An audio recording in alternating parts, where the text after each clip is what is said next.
Kapuri-puri at kahangahan sa Lord. Wala kang katulad. Ikaw ang Diyos noon, ikaw ang Diyos ngayon, at ikaw ang Diyos magpakailanman. Kami po'y sumasama sa iyo at nagpapakumbaba. At humihingi, Panginoon, ang iyong guidance na ikaw ang Diyos na siyang mag-usap sa amin. Kami po'y mga instrumento mo lamang. Gamitin po ang lingkod mo, Panginoon, mightily, boldly, and powerfully kasama ng iyong mga awit. At dalayan ko, Panginoon, na ang mensahe ng ating pagsasalunan, ito po yung sundan ng tandang himala at pagbarangan. Dalayan ko, Panginoon, na sa aming kalagitnaan, mangyari ang nais mo at ang salita mo, Panginoon, ay tumibo sa aming buhay. Ito po'y aming samot na langit sa pangalan ni Jesus, sa ngalan ng Ama, at ng Anak, at ng Espiritu Santo, ating purihin ang Panginoon.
Magandang hapon po sa inyong lahat. Lahat po lang sumagot, Jack, may himalang gagawin si Lord sa inyo. Ang mabuting balita ng Panginoon ayon kay San Lucas, Kabanata 6, talata 17, and then talon sa verse 20 to 26. Ito ang sabi ng kanyang salita. Luke chapter 6, verse 17, and then jump to 20 to 26. Sabi ng Bible, pagbaba ni Jesus kasama ang mga apostol, nadagda nila sa isang patag na lugar ang marami sa kanyang mga alagad. Kasama ang napakaraming taong buhat sa Judea, Jerusalem, at mga bayan sa baybaying dagat ng Tiro at Sidon. Tumingin si Jesus sa mga alagad at sinabi, pinagpala kayong mga luha, sapagkat sa inyo ang kaharian ng Diyos. Pinagpala kayong mga nagpuputok ngayon, sapagkat kayo'y pupusugin. Pinagpala kayong mga tumatangis ngayon, sapagkat kayo'y magsisitawa. Pinagpala kayo kung dahil sa inyong pagsunod sa anak ng tao ay pinapuputan kayo at pinagtatapuyan at nilalain ng mga tao at pinararatangan kayo ay masama. Magala kayo at lumukso sa tuwa kung gayon ang mangyayari sa inyo, sapagkat malaki ang inyong gantimpala sa langit. Gayon din ang ginawa ng kanilang mga ninuno sa mga propeta. Ngunit, kabag-habag kayong mga mayayaman ngayon, sapagkat natatamasa na ninyo ang kaginhawahan. Kahabag-habag kayong mga busog ngayon, sapagkat kayo'y magugutom. Kahabag-habag kayong mga tumatawa ngayon, sapagkat kayo'y magdadalamhati at magsisitakas. Kahabag-habag kayo kung kayo'y pinupuri ng lahat ng tao, sapagkat gayon din ang ginawa ng kanilang mga ninuno sa mga buwad na propeta. Mga kapatid, ang mabuting balita ng ating kaligtasan. Ispiritu mga angkat sa aming puso at mga kamay na tayo ko'y umawit sa Lord.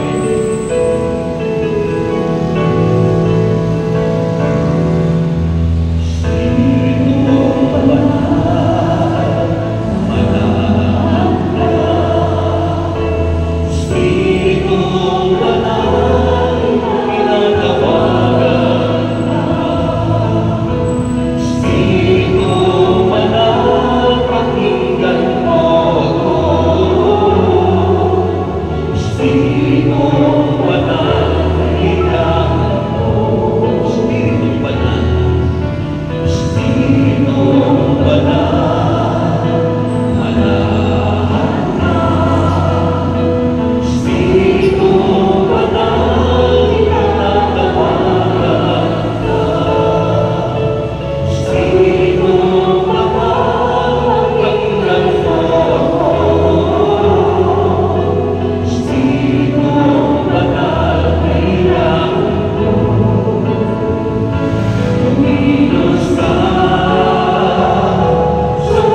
Corinthians chapter 2, verse 14. Ang mga taong hindi nagtataglay ng Espiritu ng Diyos para sa kanila, kahangalan nito ating ginagawa.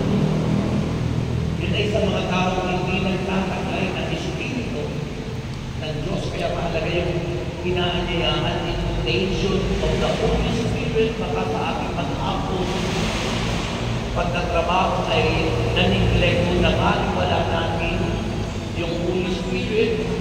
Kaya every time we invite Him, iniimbitahan natin sa ating buhay para tayo ay magpasakot, ilagay ang sarili sa presensya ng Diyos upang sa ganon ang Diyos ang siyang kumilos sa buhay natin. Amen! At sa mga tao daw naman na nagtataglay ng Espiritu ng Diyos, sabi doon sa Corinto, chapter 2, sabi nun ay, ito'y kapangyarihan natin. Itong ginagawa natin, naunawaan natin, sapagkat sa mga taong nagtataglay ng Espiritu ng Diyos, nasa sa kanila ang isipan ng Diyos. Taas ko ang kamay nyo. Kung mataas lang nag-ipitin yung Pilipino nyo, mataas talaga. Kasi ipitin yung Pilipino nyo mataas. Tapos datang sa ang baho. Sabi ko po datang sa okay. Pagkatapos palang pamuli ang Diyos. Okay. Magandang hapon. Inulit ko po ang pagbati. Magandang hapon po sa inyong lahat. Maaga kaming nakarating. Kanina kasi maaga akong gumising. Alas 3:50 gumising na ako. Pumunta ng radio. Nag-broadcast ng 5 o'clock sa meditation, ang tawag doon, song meditation, and then 5:30 to 6:30 nagkaroon ng daily bread, morning edition, 1 hour, and then pagdating ng 6:30, nagtakbo mo ng Ambel para mag-attend ng discipleship at yung Holy Mass tuwing Monday, alas 7 ng umaga. Kaya natulog ako ng konti, kaya bago dumating. Pagkatapos kasi hindi ko natandaan yung lugar nyo. Ni-Google lang namin, Google Map. At nakarating naman, salamat sapagkat na-amaze ako sapagkat ibang-iba na ang inyong church. Napakaganda na ng inyong simbahan. Katulad ng kagandahan ninyong lahat sa mga nagaganda ng Diyos. Noong po kasi hindi pa ganito maganda. Pati mga manggagawa, hindi pa noon ganito maganda. Kaya ngayon, ang gaganda niyo po. Okay. Ang ating pag-uusapan ngayon is about yung po life in Christ. So sabihin nyo, life in Christ. Yung buhay kay Kristo. Kasi nung nakaraang Sunday, baka po, mayroon pa akong special guest pa yung dumating. Baka po tayo mayroon dapat i-acknowledge na dumating sila. Hindi po ba? Baka po mayroon dapat i-acknowledge yung mga dumating. Bisita niyo po ba? Attender din. Na-apply po kayo, welcome po sa family po ka. Ano po yun?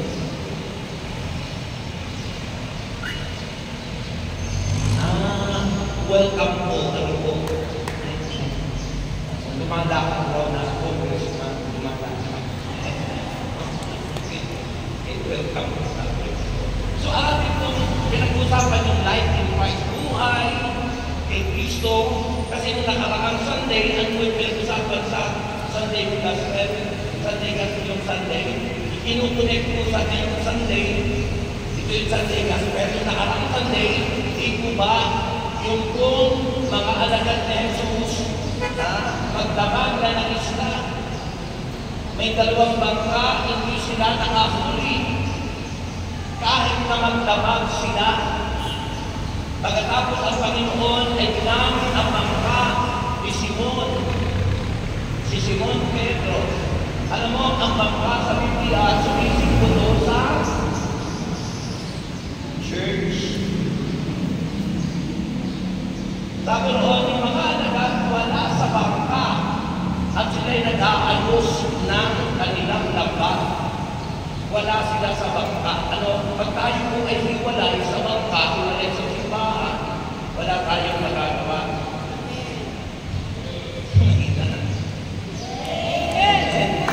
Kaya makikita nyo, ano ang ginamit ni Jesus na bangka kung kay Simon? Si Peter, si Simon, ako sa si Simon, yung unang naging leader o pope ng simbahan. Yung isang bangka, yung Kristiyano rito, yung bangka na ano ng Panginoon. Okay. So, makikita nyo po, pagkatapos po noon, ang araw ng Panginoon, pinagay ng pundi, nakinig sila pagka mga tao. At ang mga tao, pagkatapos nilang makinig sa pangalan ng Panginoon, sabi ni Jesus kay Simon Pedro at sa kanyang mga kasamahan at mga kasusyo sa palinista, sabi niya, ihulog niyo ngayon muli ang lambat. Sabi ng nakakapirang pa sila, Panginoon, halos pagdaman kami na nangingisda, wala kami nahuli kahit isang butete. Wala, lumot. Kaya nag-aayos sila ng bangkay. Pero sabi ni Simon Pedro, dahil sa sinabi niyo, dahil sa sinabi mo, iuhulog namin ang lambat. At pagkatapos ko hinulog nila, umaga na po ito. Dapat wala ng isla. At nang ihulog nila, halos magkampupunin ang lambat sa dami at sa lalaki ng isdang kanilang nahuli. At pagkatapos, nagpatira pa si Simon Pedro at ang sabi niya, Panginoon, lumayo po kayo sa akin sapagkat ako'y isang makasalanan. Ang tema ng gospel po noon ay biyaya ay yung spiritual poverty nung last Sunday. Poverty. Kapag tayo hiwalay kay Kristo, tayo ay nasa spiritual na kahirapan. Kaya kahit anong gawin mo natin kung tayo hiwalay sa Diyos, walang mangyayari. Maging ang mga kandidato pag hiwalay sa Diyos, hindi yan mananalo. Salamat tayo kumatin kayo. Pero kung mayroon tayong isunod natin ang Diyos, at nakasisigurado tayo sa pagkakang Diyos ang gagawa ng bagay na ang kanya lang po talaga ang aiming ng mga senior na. Okay lang po yan. Pati palakpak kanya lang po kasi kayo pinagkakalaman. Di ba ganyan naman talaga na? Pag mga senior na talaga, hindi po nakailangan hanapan pa yung mga lakas na palakpak, malakas na sigaw, o kasi senior na eh. Ako po'y senior na rin. Ako po'y magsi-70 na. Pero sabi ng iba, brother, sa parang 39 years old ka na. Baby face, ano yan? So, ganun po yun. Last Sunday, sa tema ng ating preaching is spiritual poverty. Kapag tayo hiwalay sa Diyos, kaya ang Panginoon tinatawagan sila, tinawag ang mga alagad, isa-isa, kasama ang mga tao, tinatawagan ang Diyos.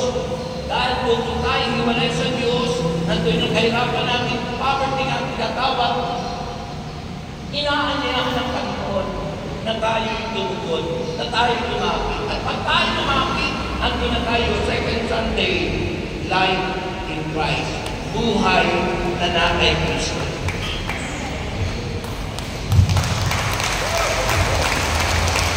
So, ano yung buhay na kay Kristo? Anong itinuro ng Panginoon? This Sermon of the Mount. Na ang Panginoon ay magturo sa bundok. Ito yung ayon kay San Lucas.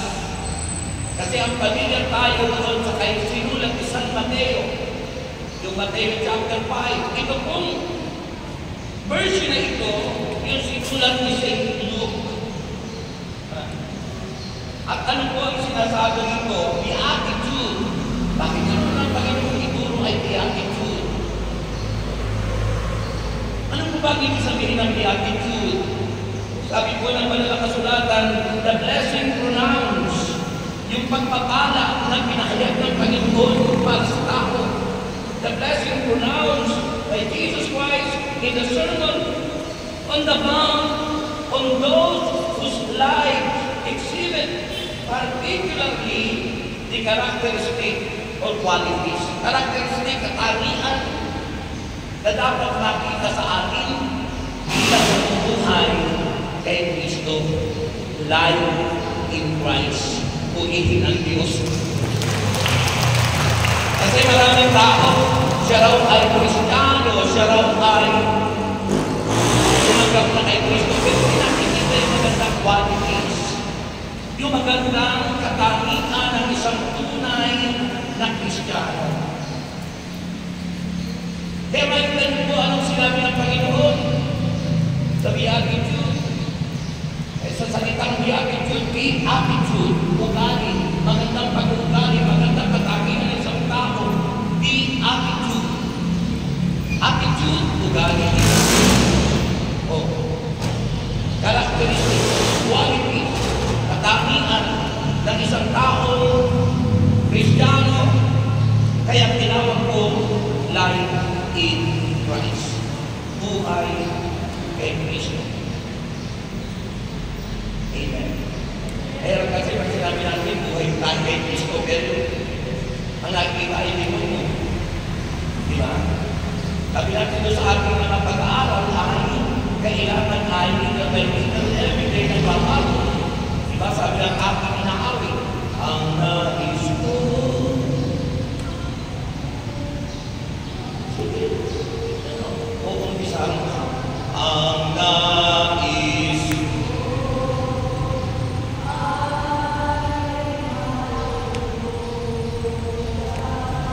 sa'yo, O Diyos. Ayun ang life in Christ. Yung nais natin lahat ay matulad tayo kay Kristo little by little every day. Mababang buhay natin at dumating ang panahon maging katulad tayo, kawagis ng ating Panginoon. Ano yung kawagis? Hindi ba yung itsurot ganito? Kundi yung qualities, yung characteristic, character traits of our Lord Jesus Christ. Pag-uugali na tulad ng kay Jesus. Amen ba? Alam natin yung 10 commandments, pero minsan, sabi nung unang-una, kailangan ang Diyos lang ating sasambahin. Pero ang dami natin mga nagsiselos ng Diyos sa atin. Pinapalitan natin yung Diyos ng ano? Unsoy. Yung mga anting-anting. Pinapalitan natin ang agima. Hindi ba yung anting-anting yung agima? Anting-anting. Sa Quezon, natawag sa atin ang agima. Kinakamit sa bulsa, kawan. Pag hindi ka rin patagaw, hindi ka kapagla ng bahay. Nagsiselos ang Diyos sa ganun. Kasi walang ibang dapat asahan, sabi nga doon sa unang-una sa beatitude. Walang ibang dapat asahan ang tao kung tayo nabubuhay kay Kristo, tanging si Kristo lang ang dapat natin asahan. Ang hina. Amen! Iyon ang Panginoon. Blessed are the poor in spirit. Ano po in spirit? Kung titinigin mo sa papasahin ng Bible, blessed are the poor. Aba, sa Espiritu, ang Espiritu, small s po yun. Hindi sa Holy Spirit ang tinutukoy doon. Hindi ang Espiritu ng Diyos ang tinutukoy doon. Blessed are the poor in spirit. Ano ibig sabihin nun? Yung wala kang ibang inaasahan sa liputan, kundi ikaw ay pinagpala dahil ang Diyos lamang ang inaasahan natin.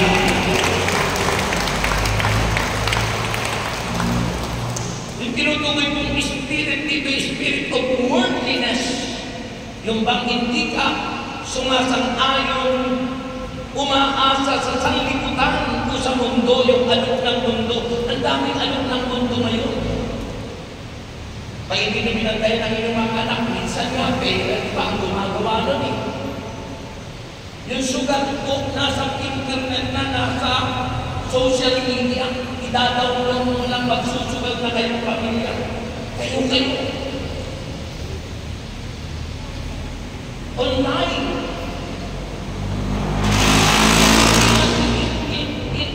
Inabayan yung ating pamilya. Yung ating mga anak. Kasi ang inaasahan na ng marami, hindi na yung Diyos. Ano yung inaasahan? Yung tatamaan. Yung wedding, yung sugal, yung loto, at yung kung ano-ano pa. Maalok ng sanlibutan.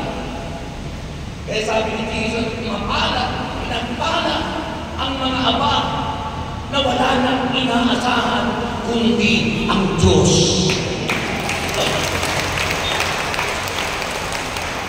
Ang sarap yata kapag ang Diyos lang inaasahan mo.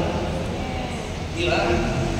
Kahapon ang broadcast ako doon sa Sunday broadcast namin ng Batangas.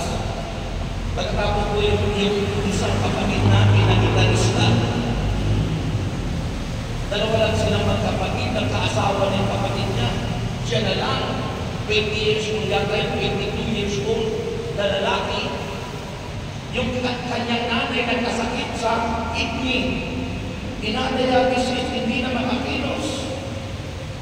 At yung tatay naman niya biglang nahulog sa Diyos kasi ang trabaho nagbubuhan ng tubo. Nahulog.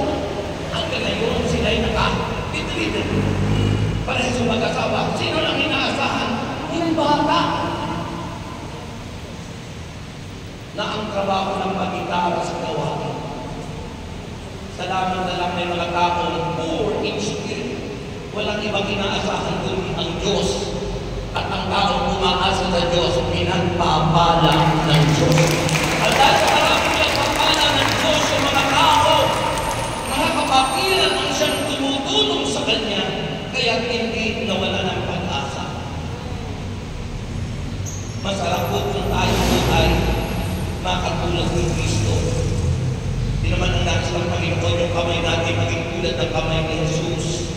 Kung ating puso ay maging tulad ng puso ni Jesus, merciful, mahabagin, maawain, merciful heart and compassionate heart, dapat po. At yun ang nangyari. Umiiyak ako habang nakikinig sa sharing kasama yung wife ko, ang aking first lady. Totoo po yun. Maraming tao po yun. Nag-iirap. At mapalad ang mga taong poor. Blessed are the poor in spirit. Ang mga taong aba sa espiritu ng sanlibutan, mayaman sa espiritu ni El Shaddai. Diba? Pag iniwan natin yun, ay naawit natin, baka hindi na naunawaan, sabi natin, naawit natin yun. And the weak say, I am strong. And the poor say, I am weak. Because of what the Lord has done for us. Oh, pinasasalamatan natin ang ginawa ng Panginoon sa pagkatayong mga aba na dati umaasa sa sanlibutan ay pinasagana ng Diyos sa buhay espiritual. Para maging mayaman tayo sa material na bagay, kailangan maging mayaman tayo sa espiritual. Sapagkat susunod lamang, manifestation lamang ang material na pagpapala sa buhay ng isang taong pinagpala ang buhay espiritual. Yung kagalingan nga eh, pag hindi mo unang pinagaling yung kalooban. Pag hindi mo unang pinagaling ay hindi yung relationship kay God, hindi ka gagaling. Kahit anong gawin mo, kailangan magpatawad muna tayo, iayos muna ang ating spiritual na buhay. At siya, pagpapalangin na tayo ng Diyos, kasunod yun. Eh kaya maraming hindi gumagaling eh. Kasi ayaw namang magpatawad. Diba?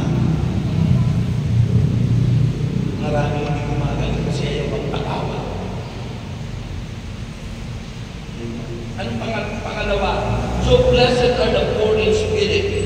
Luke chapter 6, verse 20. Diba? Sa ating binasa, sabi nito naman na kasulatan, verse 20, sabi na nito ay tumingin si Jesus sa mga alagad at sinabi, pinagpala kayong mga lukha sapagkat sa inyo ang kaharian ng Diyos. Pag sinabing lukha, hindi tinutukoy yung ikaw ay squatter, ikaw ay ganito. Ang tinutukoy dyan, saan?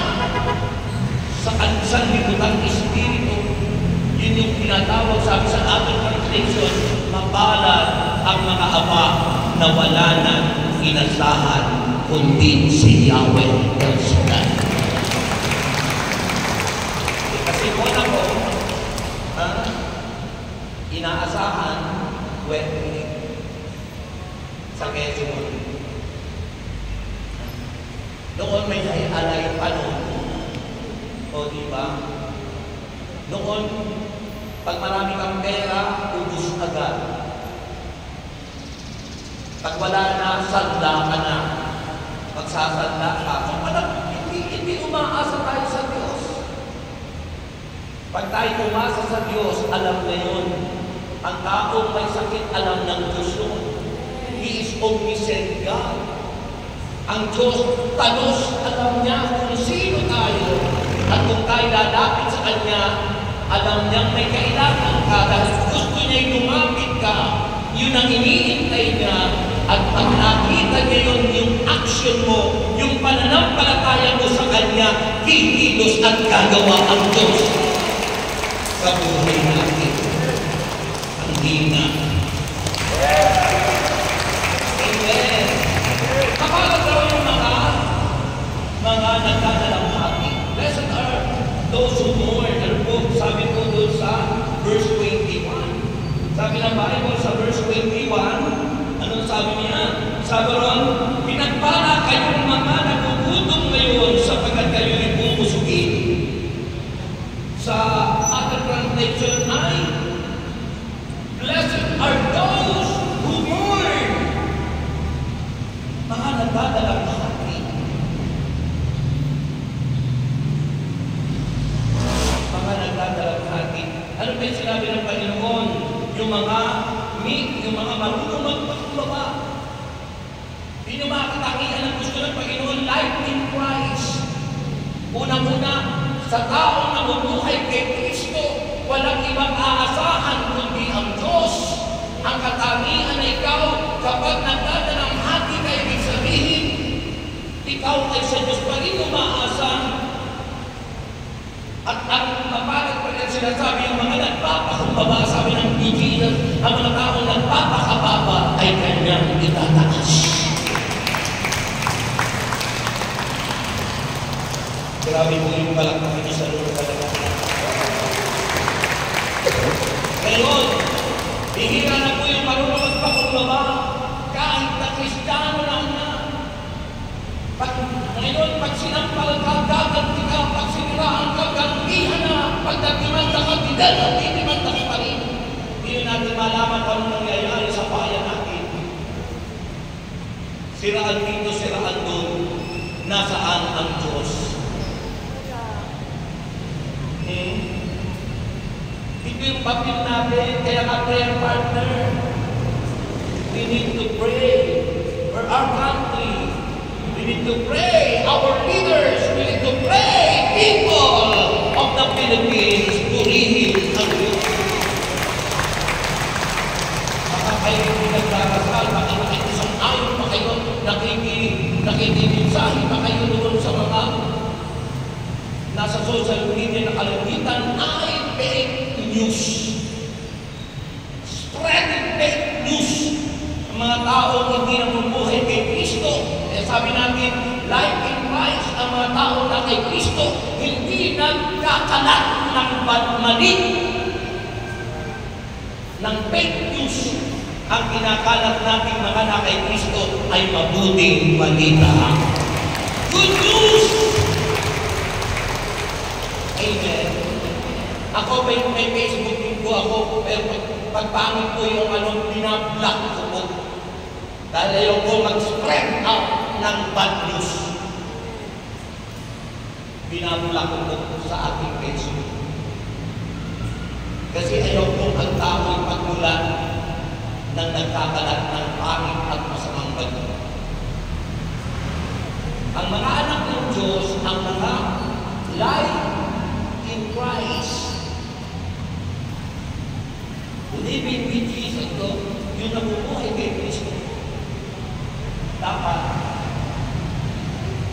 ang ipinapala ay si Kristo, mabuting maganda, mahina.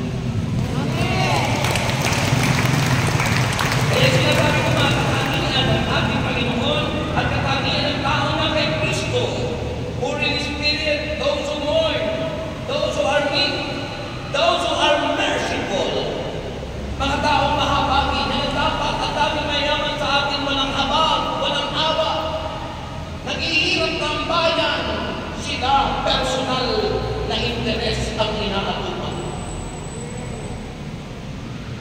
Mahina. Tayo naman inututulang minsan. Huwag kayong pakuko. Huwag kayong patangay, bibigyan lang kayo ng 5 kilong bigas, nabili na yung boto mo. Bibigyan ka lang ng ano na dala ka na. Manindigan ka. Stand up for Jesus. Stand up for the truth. Nothing but the truth. Because the truth will set us free. Sabi ng God, chapter 3. Ang katotohanan na magpapalaya sa atin, hindi ang kasinungalingan. Kaya dapat po ang mga anak ng Diyos ay hindi nagsisinungaling. Liar, sabi ng Bible, Revelation chapter 21 verse 8, liar, go to hell. Ang mga sinungaling na niya mapapasapoy ng impyerno. At ang ama na kasinungalingan ay si Satanas. Pero ang mga anak ng Diyos, life in Christ, ang ama natin ay ang Panginoon. Kaya nga natatawag natin Ama, Ama namin, Abba Father, Ama namin ang Diyos sa mga taong taglay ang Espiritu niya at tumanggap sa kanyang bugtong na anak na si Kristo. Amen? Yung po ang napakalaga. Kasi hindi natin pinapanindigan, are we true Christian? Totoo ba tayong Kristiyano? Unang Kristanyuhan lang? Sino ba ang ating sinusunod ang sarili natin kalooban? O ang Diyos? Dapat ang Diyos ang susundin natin. Diba sabi nga ng 2 Chronicles chapter 7 verse 14, sa sandaling ang bayan ito nakit pinili magpakumbaba. Those who meet, mga taong marunong magpakumbaba. Sandalian niya ang bayan ito na pinilay magpakumbaba manalangin. Yan ang trabaho ng mga namumuhay kay Kristo, life in Christ, marunong manalangin, marunong magdasal, dahil siya ang inaasahan natin. Marunong magdasal, marunong tumawag sa Diyos. Sandalian niya ang bayan ito na pinilay magpakumbaba manalangin, hanapin ako, seeking God in your daily life. Hinahanap ang Panginoon dahil siya lang ang makatutugod sa akin. Hanapin ako, kaligtahan ng kanilang kasamahan. Repentance. Magsisi, magbalik loob sa Diyos. Sabi ng Panginoon ng kanyang pangako, irigin ko sila, patatawarin ko sila, ibabalik ko sa kanila ang kasaganaan. Ha? Ibabalik ko sa kanila ang katiwasayan. Yung kaguluhan, mapapalitan ng katiwasayan. Ha? Yung kasinungalingan, mapapalitan ng katotohanan. At ang katotohanan yan, ang siyang magpapalaya sa bayan natin at sa bawat isa sa atin. Itandaan nyo yan. Life in Christ. Nakikita yung katangian sinasabi sa Iyapit Jude. Mapalad ang mga bawala ng inakasaputi ang Diyos. Mapalad silang mga mapagkumbaba. Mapalad silang mga nagtumatamis. Mapalad sila na, ano sabi? napakasarap, mapalad ang may malinis na puso. Makikita nila ang Diyos. Mapalad ang may mga malinis na puso. Makikita nila ang Diyos. Kung tayo mamatay, marumi ang puso natin, impyerno tayo. Makikita ba natin ang Diyos sa langit? Hindi. Kaya mahalaga yung puso natin. Hindi tinitingnan ng Diyos ang mga itsura at panlabas at tinitingnan ng Panginoon ang puso natin, ang kalooban natin. Sinisearch ni God ang puso ng bawat isa kung malinis ba ang puso natin. Ay kalimitan, ang puso, H-E-A-R-T, heart, punong-puno, letter H ng hatred, sama ng loob. Sa halip ng katangian na kay Kristo. Hatred, sama ng loob, sa magulang, sa anak, sa bayan, sa mga kasamahan. Sa paglilingkod sa Diyos, sila may samaan ng loob. Kilos ng demonyo yun. Hatred, envy, letter E, envy, mainggitin, ingit na ingit. Naiingit ka ba? Dapat din tayo maiingit. Magdasal ka. Kung nakita mo yung mama yung magdasal ka, humingi ka sa Diyos. At pag humingi ka sa Diyos, sabi ng Panginoon, sa John 15:7, kung mananatili kayo sa akin, mananatili sa inyo ang mga salita ko, hindi nyo na ang inyong maibigay, inibigay sa inyo. Baka hindi tayo nananatili sa Panginoon, baka tayo nananatili sa pagtaya ng loto, bebek, sugal, tissue.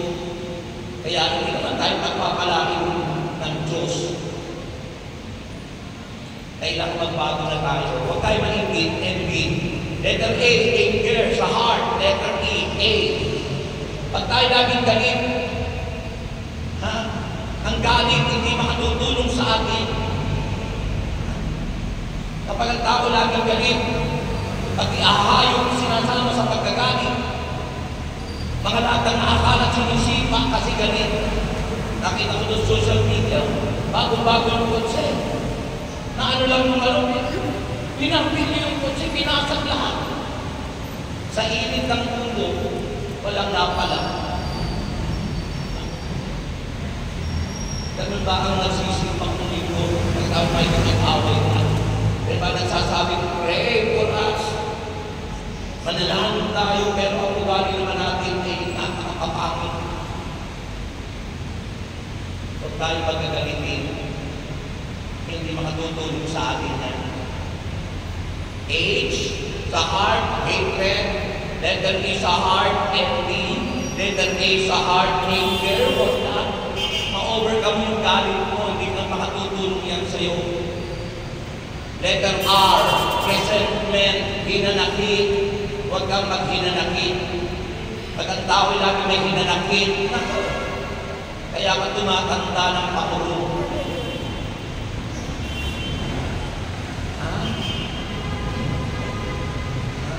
Yung mga hinanakit, alisin mo dati na, yan ang life in Christ. Hindi ang buhay na nakit Kristo. At ang pang-letter D sa heart, dignity, pagiging mahiyain. Nahihiya tayo magsimba, nahihiya tayo mag-pray, nahihiya tayo tumaas ang kamay, nahihiya tayo tumalo sa gatong gawain. Pero hindi mo man hindi nahihiya yung pagtaya mo sa lita. Mari-mari, ano ito mama? Mari-mari, ito ako. Kasi nagkursi sa kita rin. Ikahiya natin yung masamang ginagawa. At ikarangal natin ang mabuti na dapat natin gawin araw-araw.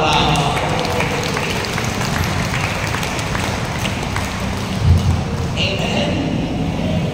Kaya yung buhay na kay Kristo, dapat makita at makalarawan natin si Kristo. Dapat harap mo sa salamin na gulat ka, iba na ang mukhang nakita mo, mukha na ni Kristo ang nakita mo sa salamin. Bakit sila yung salamin?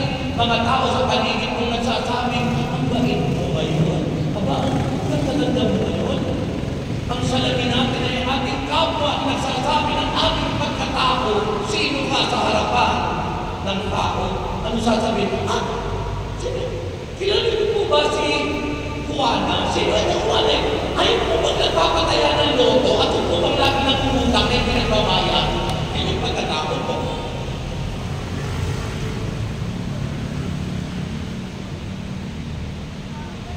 Sino gustong pumunta sa langit? Nung kanina sabi ko, pagpapalan lang ng lakas ng sigaw. Pero pag sa kabanalan ng magtong ng langit, pagyayaman, material, naalala ko po, going to heaven is our choice. Nasa pagpili yan. Kung gusto mo sa langit, gawin mo yung nararapat pagpili ng langit. It is our choice. Inaalala ko po, may namatay.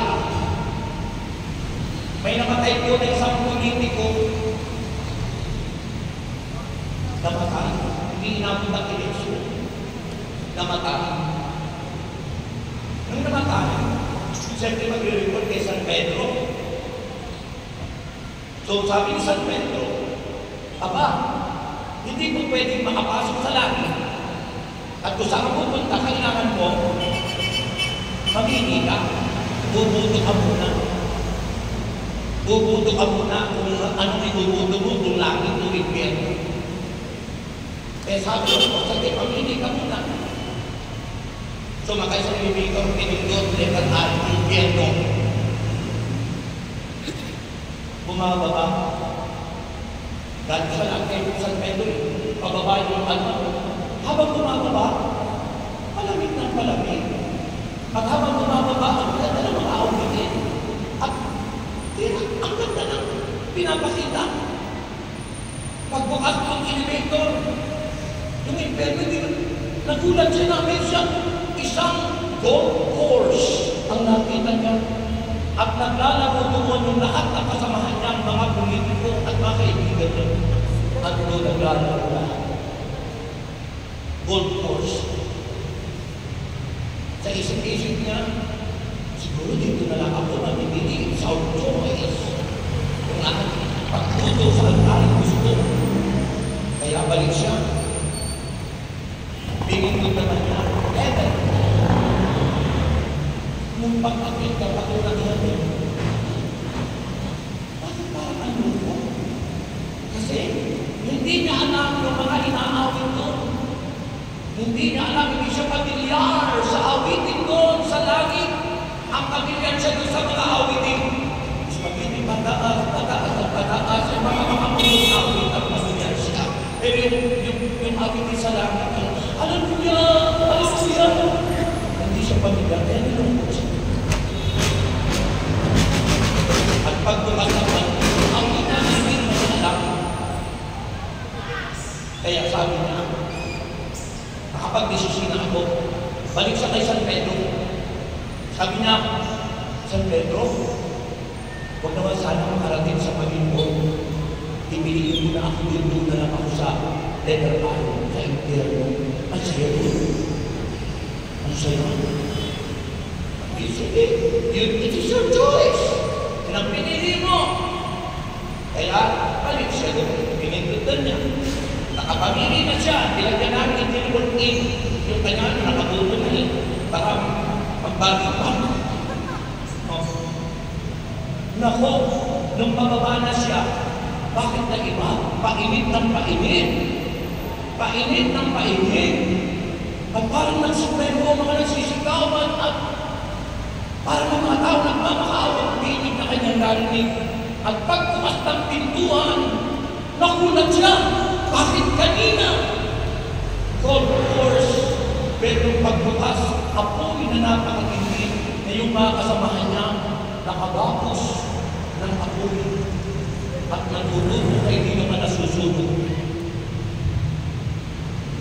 Sinalubog siya ni Satanas at nagsabi, bakit nagulat kayo ito?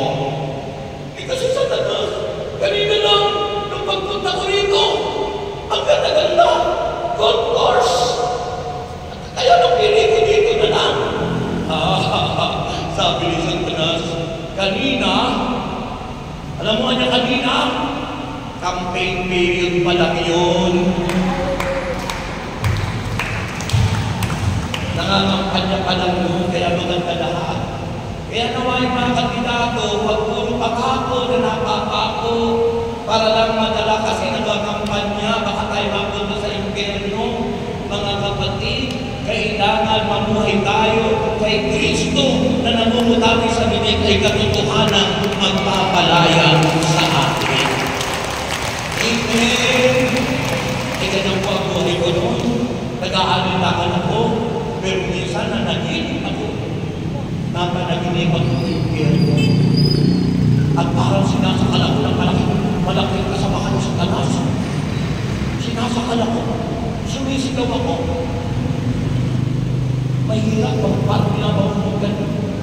Dahil po isang daan din pala ako nagising. At nang magising ako, talagang uhaw ako, parang talagang mamamatay ako. Dinignan ko yung liit ko, may baka nga na parang sinakalkan ko. Ibig sabihin, totoo pala ang tumulong. Kaya po mula noon, nag-decide ako na tanging kay Kristo lang ako aasa. At mula noon hanggang ngayon, dahil ito ang halito, payat na payat, may sakit, may hepatitis, lumalaki ang puso, rheumatic heart disease pa, may parang-apat na ugat, may ulcer, may spot sa baga, daming sakit. Pag wala tayo sa Panginoon, sino magpapagaling sa atin? Kahit marunong ka at mayaman ka, mauubos yung pera mo, hindi ka gagaling. Sabi ko sa babaeng niluno ko, mayaman siya pero hindi siya gumagaling at naubos ang lahat ng kayamanan, hindi pa rin gumaling. Pero nung lumapit sa Panginoon, hindi po ang laylayan ng damit ng Panginoon, biglang gumaling siya. At nang gumaling siya, sabi ng Panginoon, sino huminto sa akin? Natakot siya, baka siya ay pagalitan. Pero patuloy na naghahanap ang Panginoon. Maaring ilang sa inyo hinahanap ngayon ng Diyos. Patuloy na naghahanap at patuloy na nag-aanyaya. Sabi ng Panginoon, come to me, lumapit kayo sa akin, kayo lahat na napapagal. Dahil lahat na nabibigatan ng limpasanin, kayo aking pagpapahimanin. Ay pagod na ako ng hirap na lumapit ako sa Panginoon, April 10, 1986. Mamamatay na po ako. Nung lumapit po ako, nakinig ako ng ganito sa Amorsolo, Makati. Alam mo, sa kalagitnaan ng gawain mo, lumapa ako sa gitna ng ganitong pagitan. Umiyak ako ng umiyak. Pinagsisihan ko yung aking pagkakalog na sa unang kong asawa. Yung mga ginawa kong kalukuhan, pinagsisihan ko lahat at iniyak ko sa Panginoon. At mula noon, sabi ko, Panginoon, ako yung maglilingkod sa iyo. Alam mo, pagbago ko ang kanang pakiramdam ko, pag uwi ko ng bahay, unti-unti ko, sinabi sa wife ko yung mga pagkakamali ko, pagkakasala. Sa wife ko nung una yun, ay, patay na siya ngayon. Malapit na yung kaluwa niya. Yung asawa ko kayo, makalungan ng asawa niya. At pagkatapos po nun, naramdaman ko, pagkalipas ng mga 2 to 3 months, lahat ng sakit at karamdaman ko'y pinagaling ni Diyos. At mula noon, bumalik ng maganda kong kalusugan. Isipin mo, hindi ko kaya magpa-bypass. Hindi ko kaya magpagamot. Wala akong pera. Squatter ako. Pero hindi na pagpabutihan ng Diyos. Yung hindi kaya gawin ko at hindi kaya gawin ng tao, ginawa ng Panginoon sa buhay ko. Bakit? Sabi ng Biblia sa akin, unang sinabi, blessed are the poor in spirit. Mapalad na niya, maaba. Wala nang inaasahan kundi ang Diyos. Pag inasahan lang natin ang Diyos, lahat ng alam ng Panginoon na siya'y all-knowing God, alam niya kung anong problema mo, alam niya kung anong sakit mo, alam niya kung anong kailangan mo. Pag lumapit ka at nanampalataya sa Kanya, gagawin ng Diyos ang para sa iyo. Gagawin niya! Because He is alive! Buhay ang Diyos! At siya may pahirap ng buhay sa atin. Maging lakas at lahat-lahat. Diyos po ang may-ari, tayo'y katiwala. Pinagkatiwalaan tayo ng lahat. Gamitin mo sa tao. Meron po akong kilalang tao. Yumaman po siya sa kasamaan. Sabi po, ang yaman niya, ang dami ng property, ang dami ng condominium. Pero, namatay po siya dahil siya nagkasakit. Nung nagkasakit po siya, halos lahat ng kanyang property naubos lahat. Hindi naman sa kanya yun. Ninakaw niya yun. Naubos din. Lahat ng gawa sa kasamaan, babawiin. Ngunit lahat ng pinangako ng Diyos dahil tumugon ka, mananatili yun. Magpakailanman, ikaw pa rin,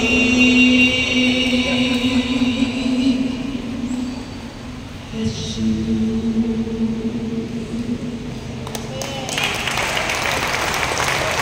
Yung kung gusto sa langit makarating, hindi na kung tumayo. Yung kung gusto lang sa langit. Yung kung gusto sa langit, hindi na po kayo tumayo. Nung hindi pa po pwede mag-design, huwag muna kayo tatayo. Pinatatayo ko po yung gusto sa langit kung nakapag-desisyon kayo. To have life in Christ. Yung magandang buhay na walang iba kundi si Kristo. Diba sabi ng John 14:6, I am the way, the truth, and the life. Ako ang daan at ang katotohanan at buhay. Si Kristo yung buhay natin. Dapat nakikita sa atin yung mabubuti na katangian ng isang tunay at tapat na Kristo. Taas pa ang kamay at sabihin mo sa Panginoon, Panginoon, patawarin mo ako sa lahat ng nagawa kong kasalanan.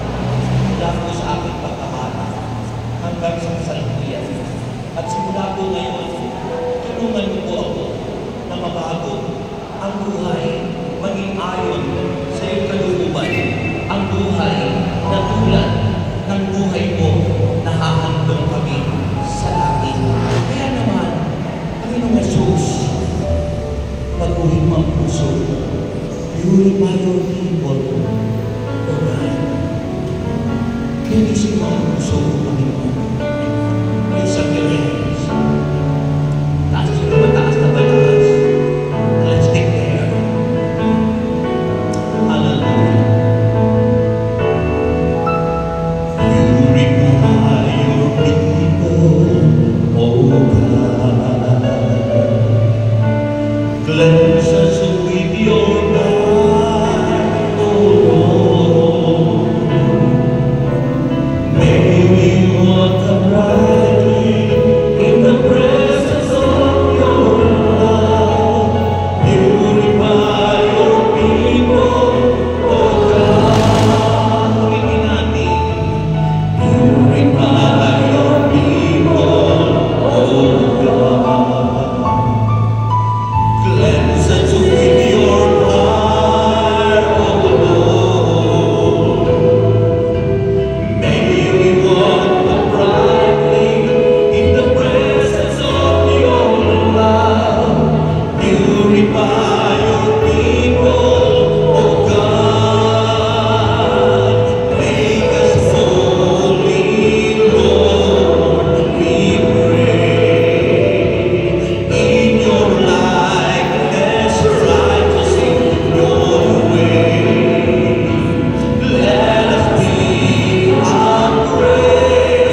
tanggapin mo. Yes. Claim the power.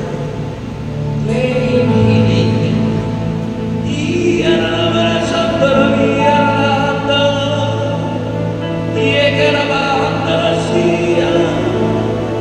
Receive the healing power in the name of Jesus Christ. Tanggapin mo may malapinan niya in the name of Jesus Christ. Receive. Be healed. Be healed in Jesus Christ.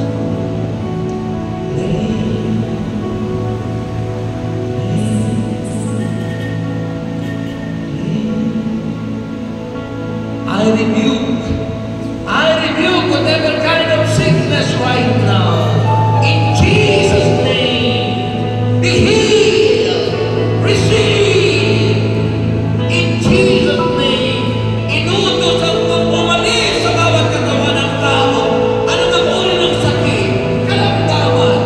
In Jesus Christ's name, get out! Get out! Go! Go! To the lake of fire. In Jesus' name, get out. And Father, cover us with your precious blood. Balutin mo po kami na yung banal na dugo. Marapatin mo ikaw ang maghari sa aming puso. Manahang ka sa puso namin. At mula ngayon, tanging ikaw lang, O Jesus Christ, ikaw lang ang maghahari sa puso ito ngayon at magpakailanman. Amen.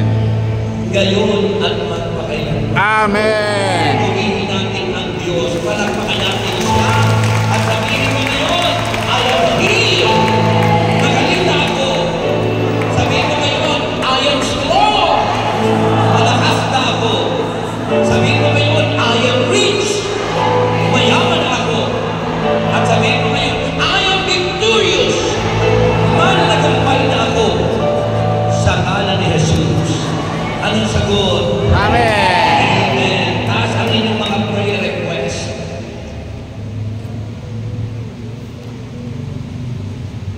Taas po muna natin ang ating mga prayer request.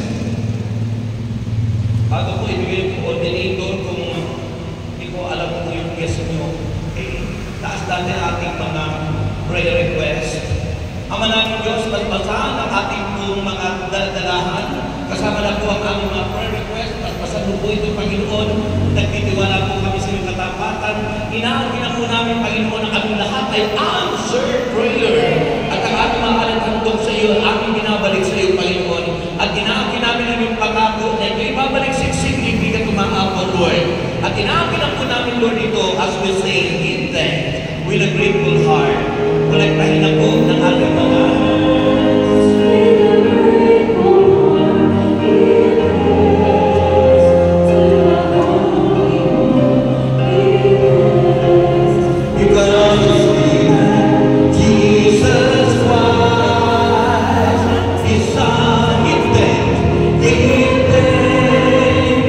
with a grateful heart.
mapagpalang gabi po sa ating lahat.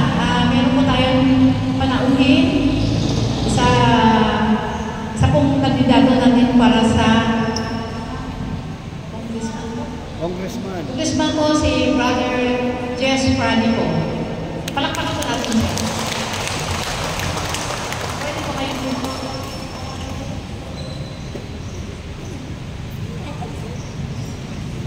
Sa ating pong mga pastor, friends, brothers, sa lahat ng mga kapatid sa Exodus, mawilan po ng ating dalangin at hiling para sa kakabuti ng ating buhay at ng ating bayan ay magkaroon po ng katibayan. Maraming salamat at pagpalain po tayo ng pong kapatid.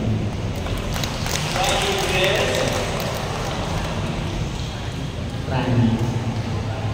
Okay, yes, Brother Jess Franny, nagraran kayo ng Congressman. Ayan, palakpakan natin at ito natin mga kamay sa kanya kung ang hangarin niya, ang kalooban ng Diyos ang maganap at mangyari.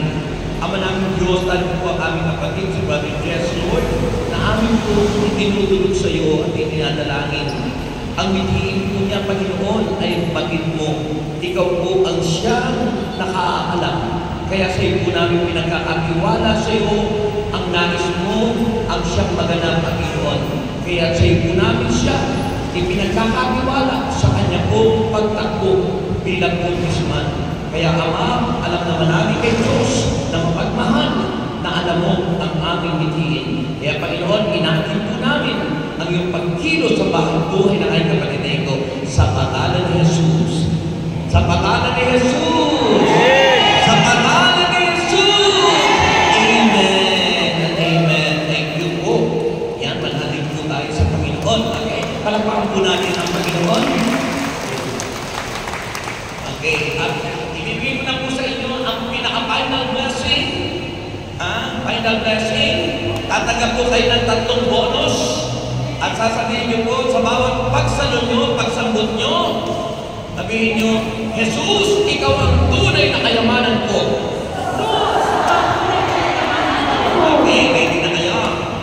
Mag-isip kayo ng 3 bagay at sasabihin nyo, Jesus, ikaw ang tunay na kayamanan ko. Darating sa inyo yan. Nag-isip na kayo. Isip ng 3. Yan. Okay? May the Lord God bless us all now and forever. In the name of the Father, and of the Son, of the Holy Spirit. Amen. Unang bonus, tanggapin nyo na. Ito na! Pangalawang bonus, ito na!